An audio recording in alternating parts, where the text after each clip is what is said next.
നമസ്കാരം. സഹ്യ ന്യൂസിലേക്ക് സ്വാഗതം. ബിസിനസ്സിൽ പങ്കാളിത്തം വാഗ്ദാനം ചെയ്ത് 34 ലക്ഷം രൂപ തട്ടി, യുവതി പിടിയിൽ. ബിസിനസ്സിൽ പങ്കാളിയാക്കാമെന്ന് വാഗ്ദാനം ചെയ്ത് 34 ലക്ഷം രൂപ തട്ടിയെടുത്ത കേസിൽ യുവതി പോലീസിന്റെ പിടിയിലായി. ചവറ മുകുന്ദപുരം മേനാമ്പള്ളി സരിതാ ഭവനത്തിൽ സരിതയെയാണ് ചവറ പോലീസ് അറസ്റ്റ് ചെയ്തത്.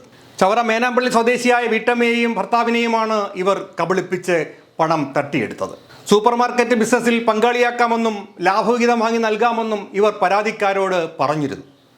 സരിതയുടെ പേരിൽ മത്സ്യബന്ധന ബോട്ടുണ്ടെന്നും അതിൽ പങ്കാളിയാക്കാമെന്നും വാഗ്ദാനം നൽകി പലപ്പോഴായി 34,70,000 രൂപയാണ് സരിത തട്ടിയെടുത്തത്. പണം നൽകിയിട്ടും വാഗ്ദാനം ചെയ്ത ലാഭവിഹിതം കിട്ടാത്തതിനെ തുടർന്നാണ് പണം തിരികെ ചോദിക്കാനായി സരിതയുടെ വീട്ടിൽ ചെന്ന വീട്ടമ്മയെയും ഭർത്താവിനെയും സരിതയും ഭർത്താവും ചേർന്ന് ഭീഷണിപ്പെടുത്തിയത്. തുടർന്ന് ഇവർ ചവറ പോലീസ് സ്റ്റേഷനിൽ പരാതി നൽകി. ഇതോടെ പോലീസ് നടത്തിയ അന്വേഷണത്തിൽ സരിത സ്ഥിരം തട്ടിപ്പുകാരിയാണെന്നും ഒട്ടേറെ ആളുകളെ വഞ്ചിച്ച് കോടിക്കണക്കിന് രൂപ തട്ടിയെടുത്തതായും കണ്ടെത്തി. കരുനാഗപ്പള്ളി SP VS പ്രദീപ് കുമാറിൻ്റെ മേൽനോട്ടത്തിലായിരുന്നു അന്വേഷണം നടന്നത്.